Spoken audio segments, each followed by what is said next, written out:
we had a very interesting conversation about. I posted my vlog from Paris. I was in Paris last week. I posted like a teaser. I posted a teaser on my story, and he more or less said that video looks very good. I'm sure it took you a lot of time, and I kind of explained to him that I've kind of got good at editing, in my opinion, and recording because I have practiced that skill over and over. Anything you want to get good at, you have to practice the skill. The skill to lifting weights, the skill to work in your office, the skill to editing.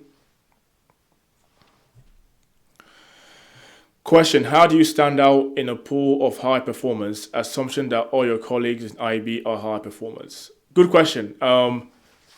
Most people in IB, I'll put it this way: most people in top institutions, on paper, are high performers.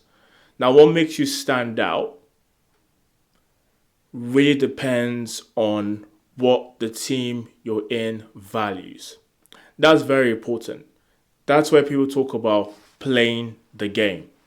Because it's all well and good if you're the smartest guy in your team. But every team values smart people. But if other teams value those people that can speak to clients better, then they will stand out, even if you're the smartest person. And in fact, you will end up being the person doing research to give to the guy to present to clients or to the MDs, and they will get all the praise.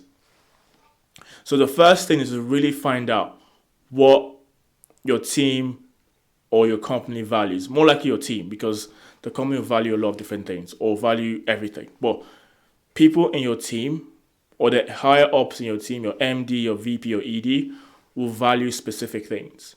And it's what they value that you should care about, not what you care about. So if they value people that can actually deliver presentations, that's what you should work on the most.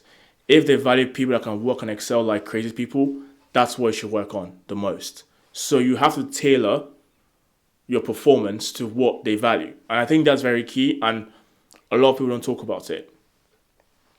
The whole point of catch-ups or coffee catch-ups should be to find out what does this person value. Some teams might value interpersonal relationships more than other teams. They might value you actually going out for drinks, and drink culture in banking is a real thing. You're going out for drinks with the team. Some teams don't really care about that. Some teams also value you working very late. In fact, they might not even really care if you're doing any relevant work, but the mere fact that you're working hard, some teams value that. And you have to find out what that team values. Hopefully that answers your question. But it's a very good question. I think people don't talk about it. What does your team value? That's what you should work on. And that's what will actually make you stand out, because you can't stand out in something that no one cares about, if that makes sense.